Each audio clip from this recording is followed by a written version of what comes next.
विहानला स्कूलवरून पिक केलं आणि पुढे आले ना, थोडंसं मला असं मस्त आजींकडं फ्रेशमध्ये गाजरं दिसले. आता गाजरं आहे म्हटल्यावर गाजराचा हलवा बनवणं आलाच. मग काय, माझी मम्मा खूप छान गाजराचा हलवा बनवते. आणि तुम्हाला एक स्टोरी सांगते. जेव्हा मी प्रेग्नंट होते ना, त्या टायमाला मला खूप असं स्वीट आयटम खूप खाऊ वाटायचे. आणि त्या टायमाला ना मला बाहेर येणं पॉसिबल नव्हतं. मग मम्मा काय करायची, डब्यात भरायची आणि मग ती ऑफिसला मला आणून द्यायची. ज्या टायमाला मी प्रेग्नंट, त्या टायमाला जॉब पण करत होते. आणि मग तिला ते पॉसिबल होतं आणून देणं मला टिफिन. मग ती काय करायची, मला असं गाजराचा हलवा वगैरे बनवला तर मग मला ती ना अशी मस्त आणून द्यायची. कारण की ती खरंच खूप टेस्टी बनवते गाजराचा हलवा. पाहू शकता विहानचं रिॲक्शन.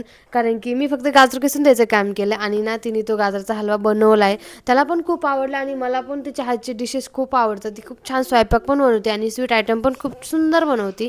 आणि मग त्यानंतर माझं नाईटचं स्किन केअर करून घेतलं. आता थंडी तर एवढी भयानक थंडी सुटली आहे, त्याच्यामुळं म्हटलं चेहरा असा तडकल्यासारखा झाला.